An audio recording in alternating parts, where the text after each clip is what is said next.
Assalomu alaykum. Bugun bolalarni sahnalashtirish va ijodiy faoliyatga o'rgatish fanimizdan amaliy mashg'ulot.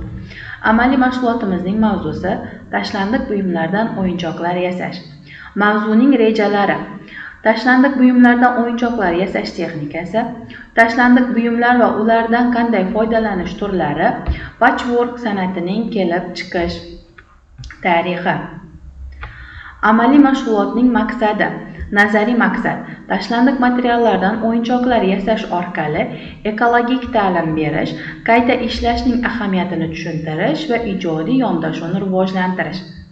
Amaliy maqsadimiz: chiqindilardan o'yinchoqlar yasash jarayonini amalda qo'llash, ekologik toza va foydali mahsulotlar yaratish, resurslarni tejash va chiqindilarni kamaytirish.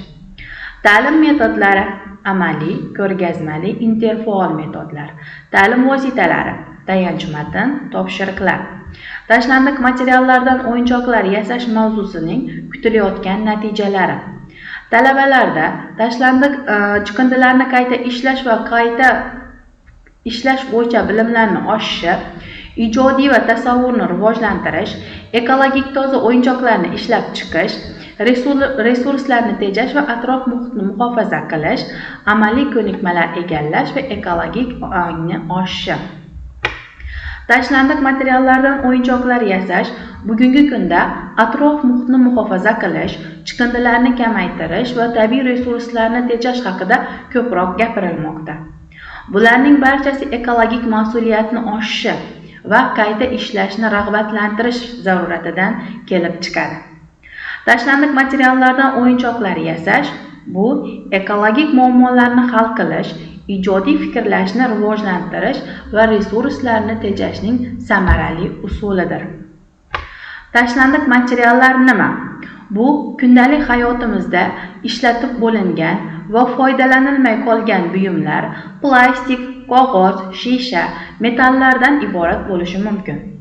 Bu materiallar o'z navbatida qayta ishlanishi yoki yangi mahsulotga aylanishi mumkin. Tashlandiq materiallarni qayta ishlashning afzalliklari ko'p. Ularning qayta ishlanishi chiqindilarni kamaytirishga, tabiiy resurslarni tejashga, atrof muhitni muhofaza qilishga yordam beradi. Shuningdek, bunday materiallardan foydalanish ekologik ta'limni oshiradi va ijtimoiy mas'uliyatni rivojlantiradi. Tashlandiq materiallardan o'yinchoqlar yasashning ekologik foydalari. Tashlandiq materiallardan o'yinchoqlar yasashning bir nechta ekologik foydalari mavjud. Bulardan birinchisi chiqindilarni kamaytirish. Ya'ni qayta ishlanadigan materiallar to'plami o'zgartirilgan va yangi mahsulotga aylantiriladi. Bu chiqindilarni kamaytiradi va axlat to'plashini oldinga oladi. Ikkinchisi tabiatni muhofaza qilish. Yangi materiallar ishlab chiqishda tabiiy resurslarni qazib olish kerak emas. Shu bilan birga bunday yondashuvlar ekologik barqarorlikni ta'minlaydi. Uchinchisi ekologik ta'lim. Tashlandiq materiallardan o'yinchoqlar yasash orqali bolalar va kattalar ekologik ongni rivojlantiradilar va qayta ishlashning ahamiyatini o'rganadilar. Ijodiy va ta'limiy afzalliklari. Tashlandiq materiallardan o'yinchoqlar yasash jarayoni ijodiy va ta'limiy ko'nikmalarni rivojlantirishga xizmat qiladi. Birinchisi ijodiy fikrlash. Bu bolalar va kattalar o'zlarining kreativ imkoniyatlarini sinab ko'rishadi. Yangi o'yinchoqlar yaratish jarayonida o'z tasavvurlarini amalga oshiradilar. Ikkinchisi qo'l mehnati va konstruktiv fikrlash. O'yinchoqlar yasash bolalarda qo'l mehnatini qadrlash va muammoni hal qilish, konstruktiv yondashuvni rivojlantiradi. Uchinchisi ekologik ongni oshishi. Tashlandiq materiallardan o'yinchoqlar yasash orqali ekologik mas'uliyatni anglash va atrof muhitga bo'lgan mehrni oshirish mumkin. Keyingi patchwork san'ati. Bu turli rang va naqshlardagi matolarni birlashtirish orqali yaratiladigan, ko'pincha naqshli va rang-barang dizaynlarni o'z ichiga olgan san'at turidir. Patchworkning kelib chiqishi va rivojlanishi juda qadimgi davrlarga borib taqaladi.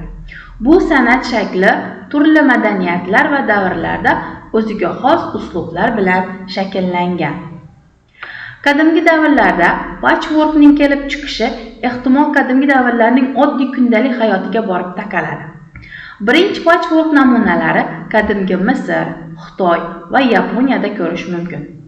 Bu yerda matolarni yig'ish va birlashtirish ahamiyati asosan funksional bo'lib, turli matolarni qoldiq va eski materiallardan yaratish orqali kiyim-kechak va yotoq-to'shaklar uchun ishlatilgan.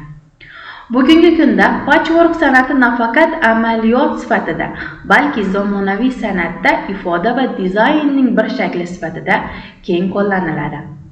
O'ziga xos naqshlar va dizaynlar yaratish orqali patchwork san'ati ko'plab san'atkorlar va dizaynerlar tomonidan estetik va madaniy ifoda sifatida ishlatilmoqda. Shunday qilib, patchwork san'ati tarixan odamlarning turmush tarzi aks ettirilgan bo'lsa-da, hozirda u nafaqat san'atning, balki madaniyatning muhim qismi sifatida hayotimizda davom etmoqda. Shu bilan bugungi amaliy darsimiz o'z nihoyasiga yetdi. E'tiboringiz uchun rahmat.